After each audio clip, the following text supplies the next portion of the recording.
아름다운 찬양으로 하나님께 영광 돌려주신 찬양대에게 감사드립니다.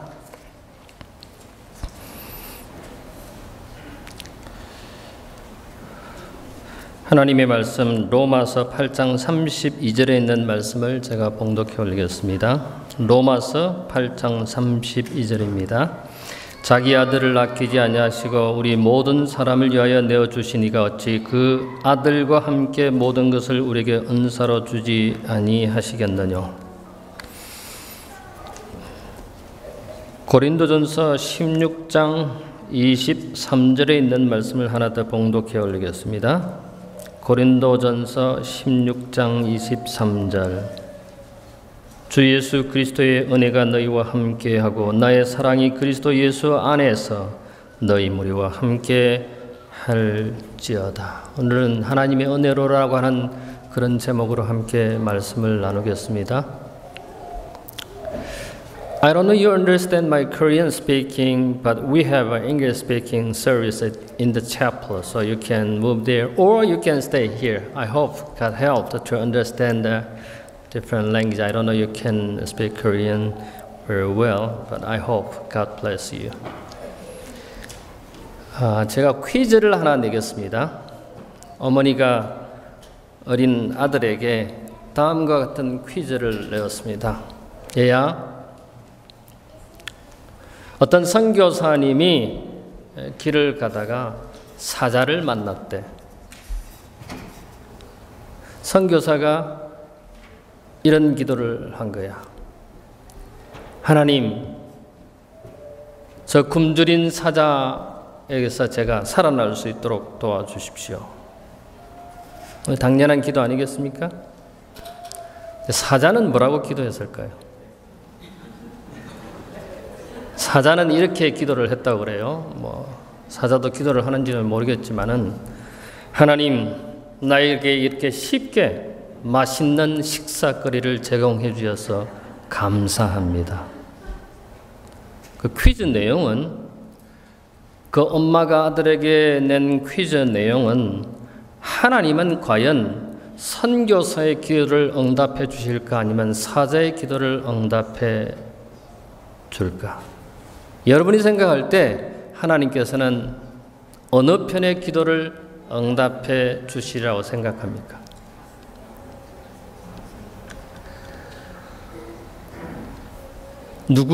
어느 편의 기도를 들어주신다고요? 네, 선교사. 왜 선교사의 기도를 들어줘야 합니까?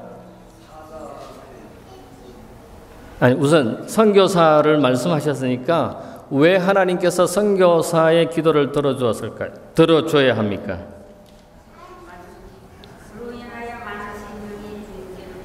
네, 그로 인하여 많은 생명이 주께로 돌아오기 때문에 당연히 선교사의 기도를 들어줘야 된다. 김영재 장로님께서는 사자라고 대답을 하셨는데 왜 하나님께서 사자의 기도를 들어줘야 합니까?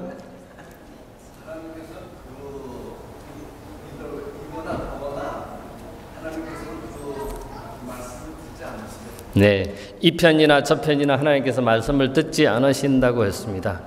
또 다른 분은 어느 편의 기도를 응답해 줘야 한다고 생각합니까?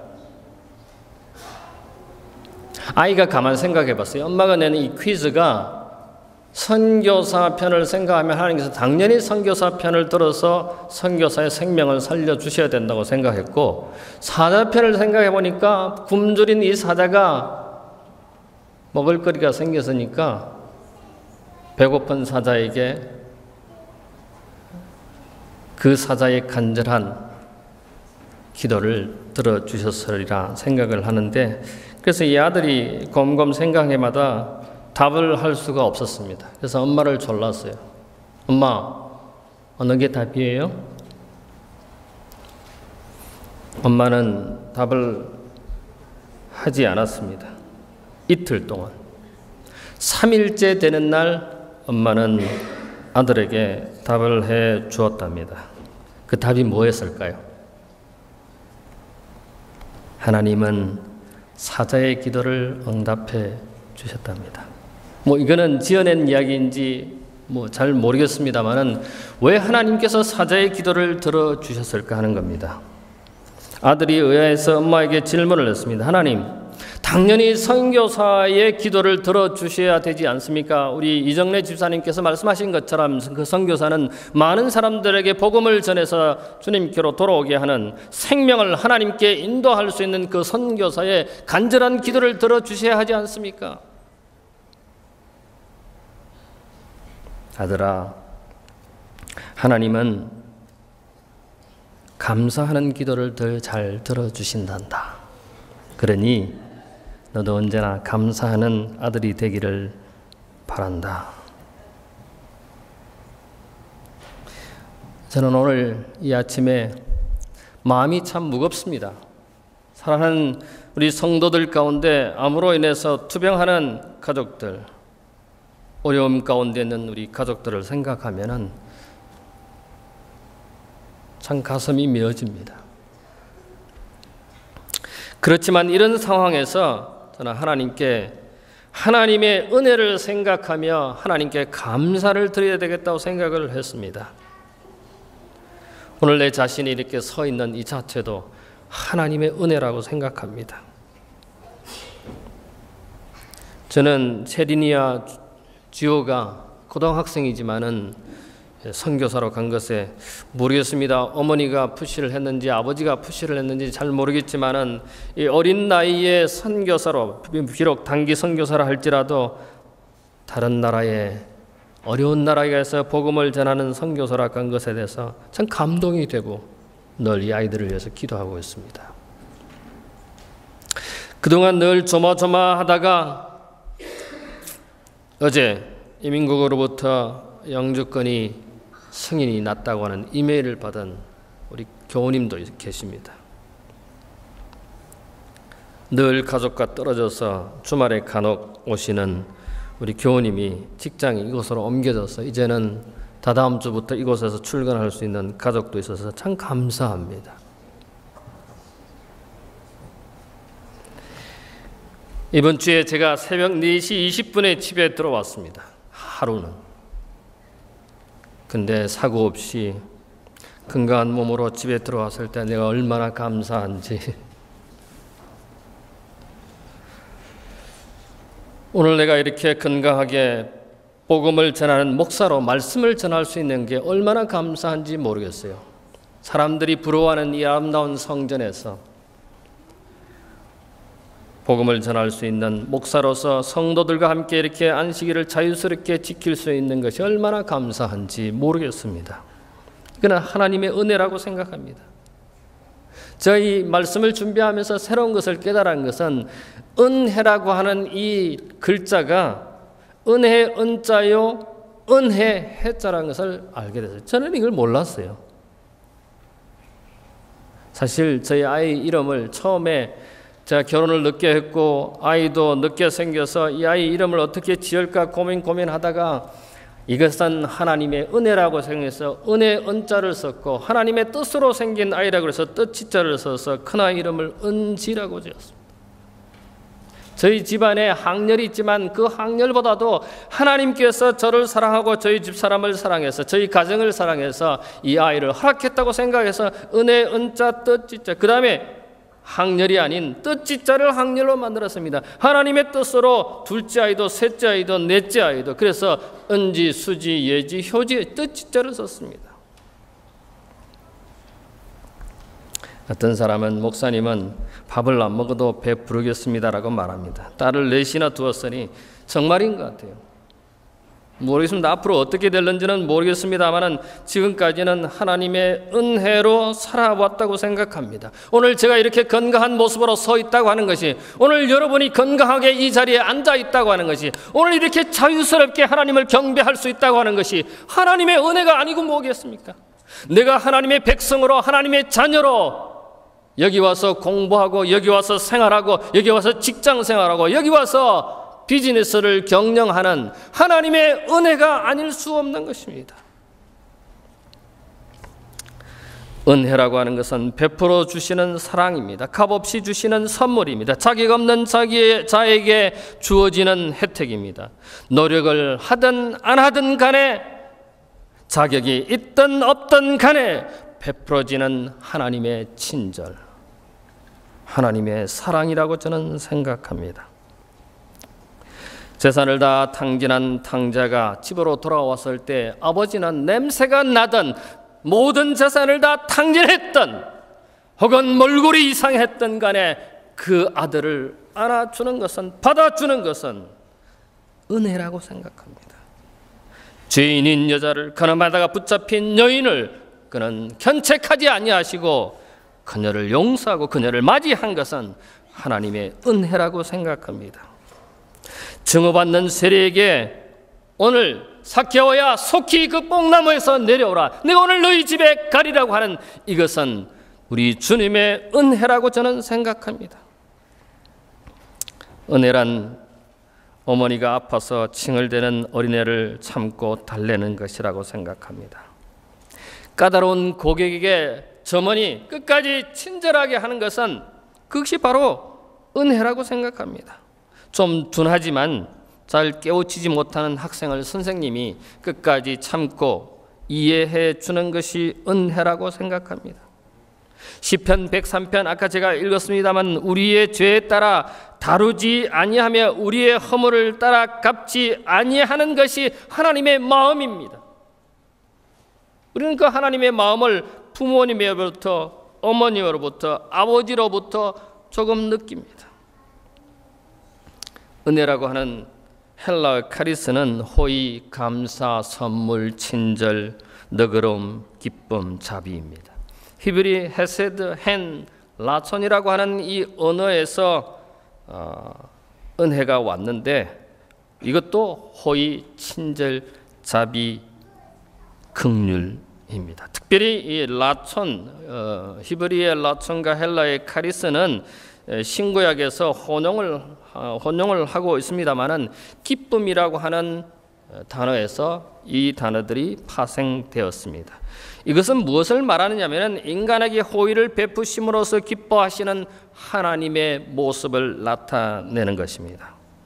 성서적으로 이 은혜의 넓은 의미는 인간의 존재하는 데 필요한 모든 것을 공급하시는 하나님께서 우리 피조물을 배려하시는 일반적인 은혜를 말합니다. 이것을 일반적으로 우리는 분복이라고 하지만은 좁은 의미에서 이 은혜는 하나님께서 우리를 구원해 주신 것입니다. 영원히 죽을 수밖에 없는 죄인이지만은 영원히 살 수 있는 자격으로 스테이터스로 변경해 준 것이 좁은 의미에서 우리는 은혜라고 생각할 수 있습니다. 그래서 성경의 은혜는 하나님께서 아무런 자격 없는 인간을 구원하시고 그 구원을 베푸는 무한하신 사랑을 쏟아 부으시면서 기뻐하시는 모습이 은혜라고 우리는 성경의 은혜를 해석할 수가 있습니다.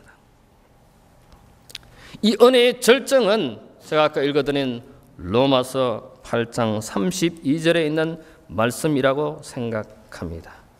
구원을 위해 아들을 아끼지 아니하시고 이 땅에 보내신 아버지의 사랑이 바로 은혜인 것입니다.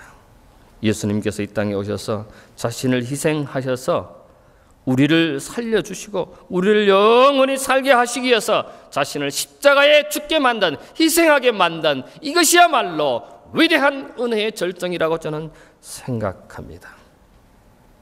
에베소 2장 3절에 멸망당해야 할, 마땅히 멸망당해야 할 자들을 하나님께서 죄인인 우리를 버리지 아니하시고 주님의 대속의 죽음을 통하여 오히려 우리의 죄를 용서하시고 우리가 영원히 살 수 있도록 만들어 주신 것입니다. 이런 하나님의 은혜를 호의나 친절이나 자비로 그것을 다 헤아릴 수가 없습니다. 다 표현하지 못합니다. 다 청량하지 못합니다.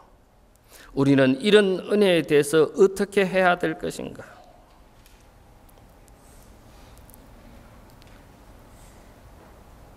오늘 우리는 이렇게 건강한 모습으로, 자유스러운 모습으로 하나님을 경배하는 우리는 하나님께 마땅히 감사를 드려야 한다고 저는 생각합니다. 그 감사도 그저 의식적으로 하는 감사가 아닌 우리의 마음에부터 진정으로 우러나오는 감사를 우리 하나님께 드리는 것이 진짜 감사가 아닌가 생각합니다.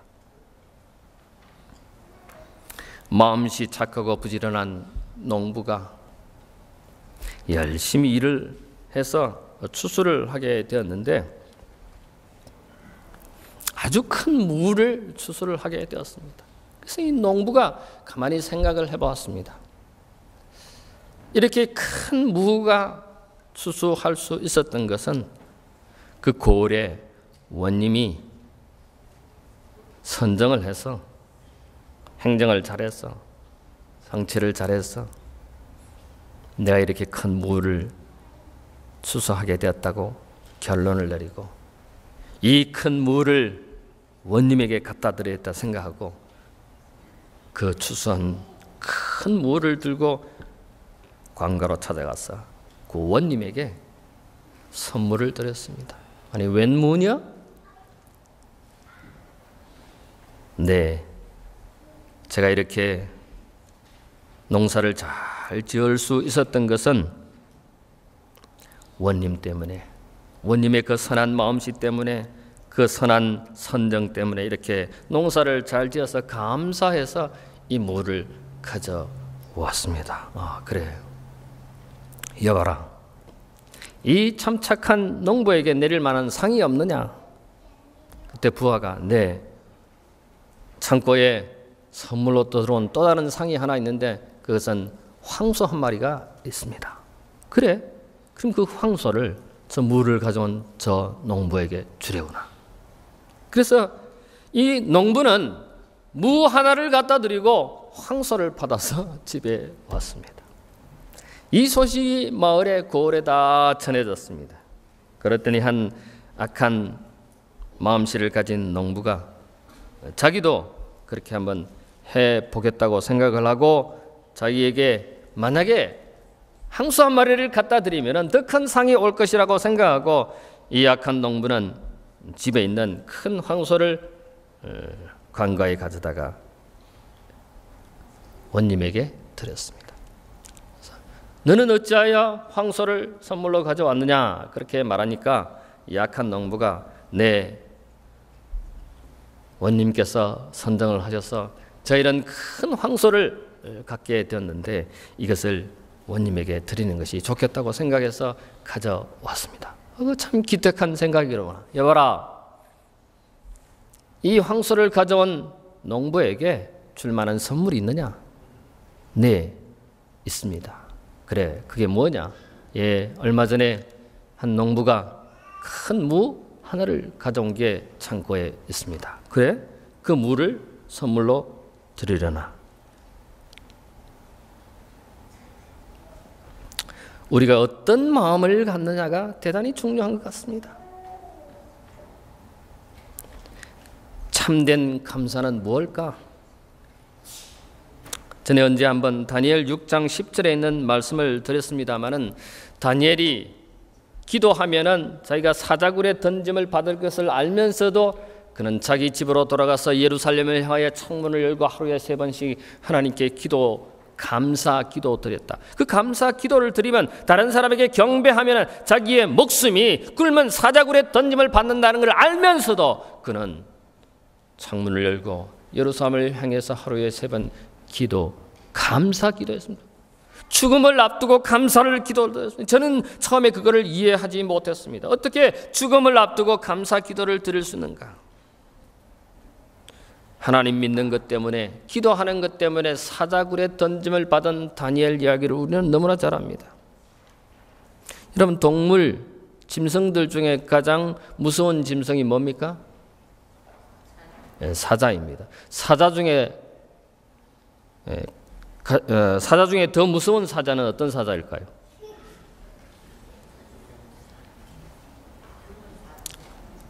암사자입니다. 그러면은 그 사자 중에 제일 무서운 사자는 어떤 사자인지 아십니까? 사람들이 제일 무서워하는 사자. 저승사자라고 그래요. 그러면 사자 중에 제일 착한 사자는 어떤 사자일까요?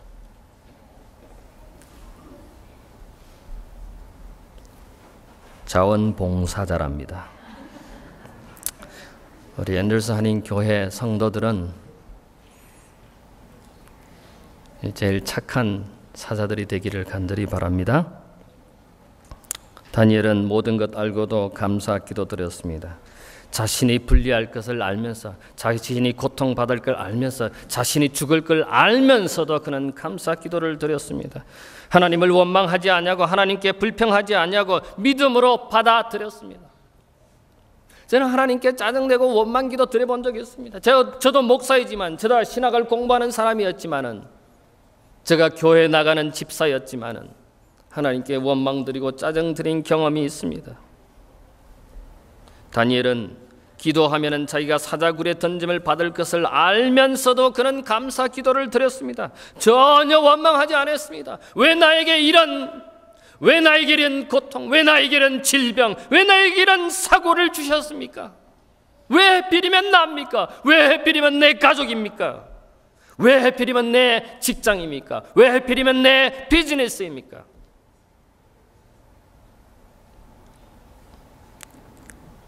그는 하나님을 원망할 듯도 했지만은 원망하지 않냐고 오히려 감사 기도를 드렸습니다. 전에 하던 대로 환경에 변함없이 나의 신앙을 유지한 다니엘의 모습입니다. 기도하며 감사했습니다. 기도하면 죽는 줄 알았지만 멈추지 않았습니다. 누구에서 좌우되지 않고 어떤 환경에 흔들리지 않고 주님과 나 사이에 변함없이 흔들리지 않는 신앙, 다니엘의 신앙이, 다니엘의 기도가, 다니엘의 감사가 진짜 감사가 아닌가, 감사신앙이 아닌가 생각해 봅니다. 사무엘상 12장 33절에 기도하는 것을 멈춘 것을 뭐라고 그랬습니까? 주께 범죄하는 것이라고 했습니다. 그래서 제 자신을 살펴보았습니다. 내가 범죄한 일이 얼마나 많이 있었던가, 내가 기도하는 것을 쉰 때가 얼마나 많이 있었던가, 내가 하나님께 원망하고 짜증내고 왜 우리 교회에 이런 암환 자가 생깁니까? 왜 우리 가족들에게, 왜 우리 비즈니스에 이런 어려움이 생깁니까? 그러나 감사하십시다. 사고 나지 않은 것에, 더 큰 병에 걸리지 않은 것에, 내가 죽지 않냐고 이렇게 살아있는 것에, 오늘 이렇게 자유롭게 하나님께 경배하는 것에 하나님께 감사를 드립시다. 여러분, 감사하면 기적이 일어납니다. 신라건의 작가 밀턴은 그가 소경이 되었습니다. 소경이 된 다음에 그는 이렇게 말했습니다. 육의 눈이 어두워 보지 못하지만 그 대신 영의 눈을 뜨게 되었으니 참 감사합니다. 세상의 육의 눈으로 보지는 못하지만은 그러나 영의 눈으로는 그는 많은 것을 볼 수 있습니다. 그래서 신라건이라고 하는 위대한 작품을 만들어냈습니다. 어느 목사님이 하나님이 듣는 기도에 대해서 설교를 했습니다. 기도 응답은 기도를 많이 하는 것보다 감사 기도를 드리라고, 그러면 하나님께서 응답해 주실 것이라고. 어느 부인이 그 목사님의 설교를 듣고 자기 남편 문제로 감사드릴 조건이 하나도 없다는 것을 깨달았습니다. 아이고, 나는 내 남편 때문에 감사 기도를 드리면 얼마나 좋을까. 날마다 술이 취해서 곤드레 만드레 되어갖고 집에 들어오는데 그날도 술이 취해서 인사불성이었습니다. 몸을 가누지 못하는 그 남편을 그저 겨우 옮겨서 옷을 벗겨서 침대에 눕혔습니다. 잠을 자기 전에 이 부인은 무릎을 꿇고 하나님께 원망 섞인 기도를 드렸습니다. 나는 왜 이런 남자한테 시집을 와서 왜 이런 고통을, 왜 이런 어려움을 당합니까? 하나님, 내가 아무리 생각해봐도 이 남자에 대해서 우리 목사님이 감사 기도를 내는데 내 남편에 대해서 감사 기도를 드릴 수가 없습니다. 그렇게 울면서 하나님을 원망하다가 그래도 목사님이 감사하라고 그랬으니까 그 부인이 울음을 그치고 하나님 감사합니다. 하나님 감사합니다. 하나님 감사합니다.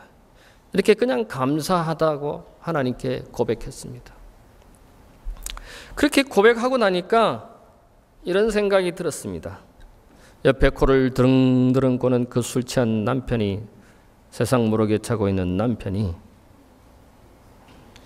술이 취했는데, 그렇게 술이 취해서 세상을 모르는데 어떻게 집을 찾아온 것이 감사해요. 그리고 가만히 기도하면서 생각해 보니까 이 남편이 일을 해서 그래서 매달 월급이 꼬박꼬박 통장에 들어와서 살아가는데 불편이 없다는 것에 대해서 감사함이 생겼습니다. 그리고 언젠가는 좋은 남편 될 가능성이 있어서 감사하다고 하나님께 이야기했습니다. 그리고 교회 가기 전날만 되면 꼭 이렇게 술이 취해가지고 그 다음날 하루 종일 집에서 자니까 자기가 교회 가는데 아무 지장이 없어서 참 감사했습니다. 그러니까 이런 걸 생각하니까 그래도 술 취한 남편이지만은 남편이 있어서 가부 안 돼서 그래도 참 감사하다는 생각을 하니까 눈물이 나는 거예요. 아까는 원망의 눈물을 흘렸는데 지금은 무슨 눈물요? 감사의 눈물을. 남편이 자다가 목이 말라서 이제 눈을 떠서, 보통 술 취한 사람들은 목이 마르기 때문에 일어나서 물을 마셔야 되지 않습니까? 눈을 떠보니까 부인이 울고 있어요. 너 왜 우니? 당신이 너무해서 감사해서 운다. 눈물이 나서 감사하다고. 그러니까 이 남편이 술이 번쩍 깨는 거예요. 너 미쳤니? 그래서 부인이 부엌에 가서 물을 마시고, 아니 부인이 아니고 그 술 취한 남편이 부엌에 가서 아마 물을 마신 것 같아요. 아니면 부인이 떠다 줬는지. 물을 한 잔 다 마시고 난 다음에 남편이 정신을 차리고 가만 생각해 봤습니다. 그리고 부인한테 이런 말을 했어요. 네, 너하고 같이 교회 가주마.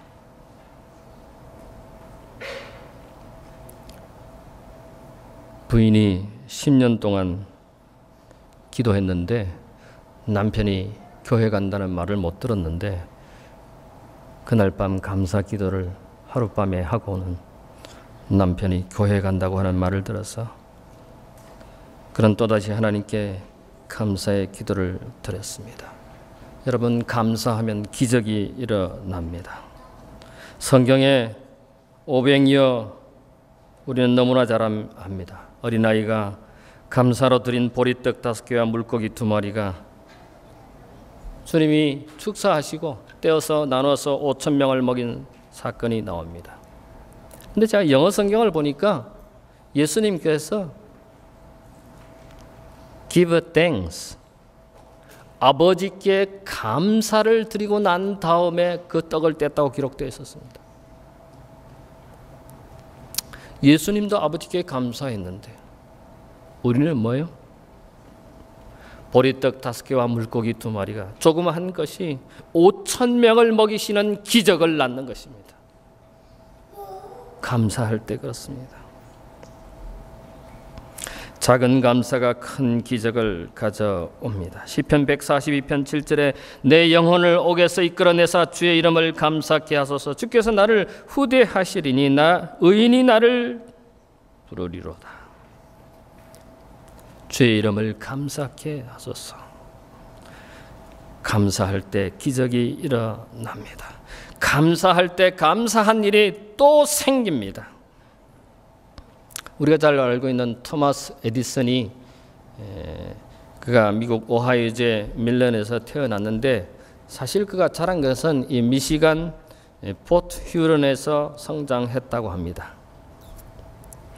저는 오늘 이 토마스 에디슨 때문에 우리는 혜택을 많이 보고 삽니다.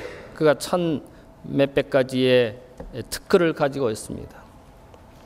무선 전화기, 활동사지기, 충음기, 백열전구, 그런 많은 것들을 발명해냈습니다.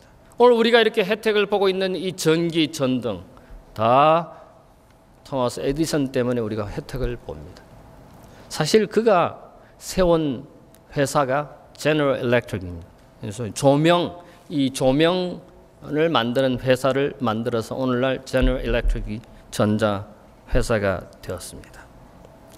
그는 1847년에 태어나서 1931년 숨을 거두기까지 84년 동안 살면서 그는 인류에게, 전 세계 인류에게 지대한 공헌을 한 발명가입니다. 그는 그 발명하기 전에 그 젊은 날 너무너무 가난해서 기차에 가서 신문과 또 뭐 이런 것들을 파는 참 가난한 젊은이였습니다. 어느 날 그 기차에 화물칸이 있었는데 그 화물칸에 가서 자기가 생각했던 것들을 이렇게 발명을 이렇게 하다가 화재가 났습니다. 그래서 그 화재 때문에 쫓겨나고 뺨을 맞아서 기머거리가 되었다고 하는 이야기가 있습니다. 그는 기머거리가 되어서 불행에 처해져서 조금도 낙심하지 않고 분발분투해서 인류 문화에 크게 공헌한 발명가가 되었습니다. 우리는 스펄전의 감사에 너무나 잘 압니다. 촛불을 주신 하나님께 감사하면 뭘 주신다고요?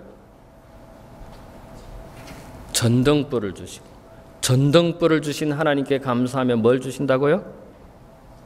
달빛을 주시고, 달빛을 주신 하나님께 감사하면 뭘 줘요? 햇빛을 주시고, 햇빛을 주신 하나님께 감사를 하면 뭘 줘요? 천국을 준답니다. 여러분과 제가 천국을 소유하는 하나님의 백성들이 되기를 간절히 바랍니다. 아브라함은 독자들을 바친 이 아브라함에게, 하나밖에 없는 아들을 바친 이 아브라함에게 하나님께서 어떻게 축복해 주셨는지 창세기 22장에 있는 말씀을 제가 좀 읽어드릴 마음이 있습니다. 창세기 22장에 하나님께서 아브라함을 어떻게 축복하셨는지 기록되어 있습니다. 제가 오늘 이 성경책을 생전 처음으로 단상에 가져왔습니다. 제가 가지고 있는 성경책이 낡아서 꼭 그런 성경책을 여러 해 찾았습니다. 한국에 갔을 때 기독교 서점에 가서 이런 성경책이 있나 찾았는데 찾지를 못했어요. 그래서 그 점원한테 물어봤더니 이제 이런 책 안 맞는데요. 그래도 이런 책이 갖고 싶어서 그동안 서점에 시조사에 문의하고 했지만은 얻을 수 없었는데 저희 최근에 이 책을 구했습니다. 제 동서인 김명호 목사님 방에 가니까 성경이 한 몇십 권이 꽂혀 있더라고요. 제가 그날 성경책을 가져가서 형님, 제가 성경책 하나 좀 빌려 주셔도 됩니까? 그래, 이 목사 뭐든지 하나 가져가도 돼. 제보고 가지라고요? 그래, 하나 가져도 돼. 그래서 책꽂이에 성경책이 많이 있었는데 그 좋은 성경책이 많았어요. 그런데 제가 찾고자 하는 성경책이 이게 있는 거예요. 그래서 얼른 이 책을 빼었습니다. 그러니 형님, 이 성경책 가져도 됩니까? 저 여러 해 구했는데 이 성경책을 꼭 갖고 싶었는데 못 구했는데 드디어 발견했습니다. 그래? 그 성경책이 뭔데? 이리 한번 줘봐. 그래서 줬더니 보시더니 별로 중요하지 않아서 그런지 그래, 이 목사 가지시게. 그래서 제가 이걸 제가 보물처럼 여기는 성경책이 한 권 있습니다만은 이제 새로 이 성경책이 생겨서 제가 오늘 단상에 갖고 왔는데 펴려고 그러니까 손때가 안 묻어서 그런지 잘 펴지지가 않습니다. 어쨌든 하나밖에 없는 아들을 하나님께 바친 아브라함에게 주신 축복을 한번 보도록 하겠습니다. 창세기 22장입니다. 창세기 22장 15절부터 있는 말씀을 제가 봉독해 올리겠습니다. 여호와의 사자가 하늘에서부터 두 번째 아브라함을 불러 가라사대 여호와께서 이르시기를 내가 나를 가리켜 명세하노니 내가 이같이 행하여 내 아들 내 독자를 아끼지 아니하였은즉 내가 내게 큰 복을 주고 내 씨로 크게 성하여 하늘의 별과 같고 바닷가의 모래와 같게 하리니 내 씨가 그 대적의 문을 얻으리라. 내 씨로 말미암아 온 천하 만민이 복을 얻으리니 이는 내가 나의 말을 준행하였습니다. 내게 맹세하여 이르시기를 이 땅을 내 씨에게 주리라 하셨으니 그가 그 사자를 내 앞에서 보내실지라 내가 거기서 내 아들을 위하여 아내를 택할지니. 성경절이 하나는 잘못 익혀진 것 같습니다. 이에 아브라함이 그 사환에게 돌아와서 함께 떠나 브엘세바에 이르러 거기 거하였더라. 영감의 글은 이렇게 말합니다. 의료봉사 46쪽에 그들은 하나님의 사랑과 은혜의 위대한 선물에 대해 감사를 표현하지 않는다. 그대의 품성에서 하나님의 은혜를 드러내면 인애의 법이 항상 그대의 입술에 있으면 그대에게 향하신 그분의 인자심을 인하여 주님께 끊임없이 감사한다면 그들은 하늘 본향에서 그분을 찬양할 준비를 하고 있을 것이다. 서신 72쪽 1903년에 발간된 예언의 신입니다. 사랑하는 가족 여러분, 저는 오늘 말씀을 줄이면서 오늘 제가 이렇게 서 있는 것이 하나님의 은혜요. 이렇게 자유스럽게 하나님을 경배할 수 있는 게 하나님의 은혜라 감사하지 않을 수 없음을 고백합니다. 제가 최근에 비디오 클립을 하나 보았습니다. 나이지리아의 어느 인도 선교사가 촬영한 한 3분짜리인가요? 거기에 목사님 한 분과 평신도 3명이 마을 주민들에 의해서 다 잡혀와서 무차비 폭행당하는 장면을 봤습니다. 이유는 그 마을 주민들에게 예수를 소개한 죄 때문이었습니다. 내가 만약에 선교사로 그 자리에, 저 목사님의 자리에 내가 있었다면 나는 과연 어떠할까 생각해 봤습니다. 그 평신도 셋과 목회자 한 사람이 죽도록 맞는 모습을 봤습니다. 그리고는 마을 주민이 나뭇가지를 가져와서 쓰러져 있는 그들 위에 놓고 불을 질렀습니다. 그렇게 4사람은 불에 타는 모습을 보았습니다. 무진작은 어쩌려 맞는 모습. 나는 오늘 이렇게 건강한 모습으로 이런 좋은 예배당에서 성도들과 함께 자유스럽게 예배를 드리는 것이 얼마나 감사한지 모르겠습니다.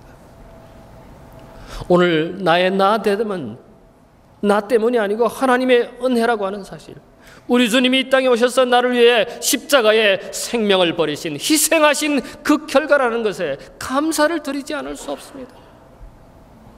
사랑하는 우리 앤드루스 한인교회 가족 여러분, 오늘 우리는 어떠한 상황에 처할지, 앞으로 미래에 어떠한 상황에 처할지 아무도 모릅니다. 지금 어려운 상황에 처한 우리 가족들, 하나님께 감사하시게 되기를 바랍니다. 오늘 내가 이렇게 서 있는 것, 오늘 내가 이렇게 앉아 있는 것이 하나님의 은혜라고 하는 것을 잊지 말게 되기를 바랍니다. 머지않은 장래에 우리 주님이 이 땅에 오실 것입니다. 모든 고통이 사라질 것입니다. 모든 질병이 없어질 것입니다. 모든 암세포가 없어질 것입니다. 우리의 고통, 우리의 걱정, 우리의 눈물이 없어질 것입니다. 그 주님이 만만천사와 함께 이 땅에 오실 때 그곳에, 그 대열에 여러분과 제가 있게 되기를 간절히 바라면서 말씀을 마치겠습니다.